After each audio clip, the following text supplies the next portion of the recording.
Shuti bakundwa bwoko bw'Imana, twongeye kubaramutsa aho muherereye abari hirya no hino ku isi.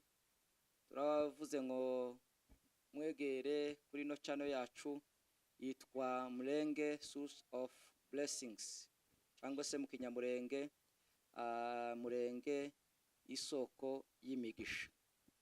Turabiyegereje, twagarutse uyu munsi ndashaka ngo tuganire ku ijambo rivuga gusenga.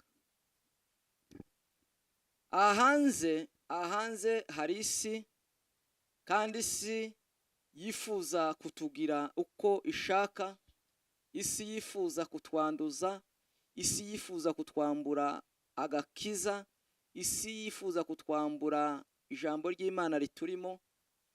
Ariko nuhagarara mu gusenga, nuhagarara ukaba maso, nukuvuga ngo isi izokubura. Ariko nudahaguruka ngo usenge, ngo uhagarare ku ijambo ry'Imana, isi izaguhindura igikoresho cyayo. Isi izakujana mu busambanyi, isi izakujana mu businzi, isi izakujana mu biteye isoni, isi izaguhindura ikugira imbata yayo. Ariko icyo kugira umuntu w'agaciro, cyangwa se icyo kugira umuntu muzima, nuko wahagarara ku ijambo ry'Imana ugasenga Imana. Ku manywa ugasenga, mu ijoro ugasenga. Abantu benshi basenga bakabivamo, nuko batahagaze mu mwanya wabo neza, bemera gukoreshwa na Satani. Ariko ijambo ry'Imana nta kindi ribereyeho, ni ukudukangura rikatugira abo rishaka. Hari abo Bibiliya zivuga, hari umugabo Bibiliya zivuga witwa Utuko. Naratangaye umunsi umwe ngo Pawulo yari kwabwiriza, nawe uwo mugabo ngo agakunda ibintu bibiri. Ni ukuvuga ngo ibitekerezo byiwe byari ku Mana, ibindi bigatekereza iby'isi.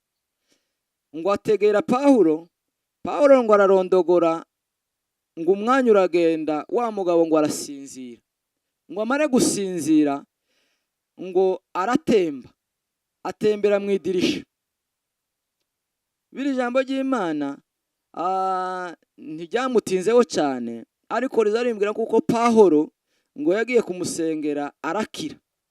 Kubera arangarira iby'isi, bituma arekura ijambo ry'Imana, arekura ubwiza bw'Imana, bituma arundukira mu by'isi. Ariko mwene data wowe untegera, ntube nka Utuko, uhagarare mu mwanya wawe usenga Imana. Imana yakugiriye icyizere, Imana ikagukura muri birya wari urimo, birya byari bikuyobeje, birya byari bigutwaye umwanya, ukagirirwa ubuntu ugakizwa. Niyo mpamvu udakwiriye kwifata ngo umenye ngo urebe nk'uko byarangiye, ahubwo umenye nk'uko iryo ari itangiriro. Ukwiriye kuba maso, ugahagarara, ugakorera Imana, kuko nta kindi Imana yakuremeye, ni ukuyikorera kandi ugakora ibishimwa. Bene data, bamaso usenge ku manywa na nijoro, kuko Satani arifuza kugira ngo agukoreshe, akugire igikoresho cyawe.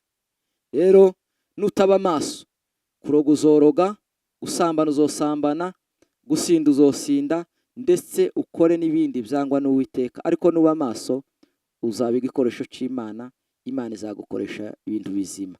Wewe unkurikirana, ni wewe uzi intambwe uhagazeho, ni wewe uzi umwanya uriho. Nimba uri mu nzira mbi, hindukira utumbire Yesu kugira ngo abashe kukugira igikoresho kizima. Reka dusengane nawe muri uno mwanya, dufate iminota 2 dusenge kugira ngo Imana yongere ikugirire icyizere. Aho watereye wongere ukanguke, ube maso. Iki ni igihe cyo gukanguka, tukaba mu mbaraga z'Imana.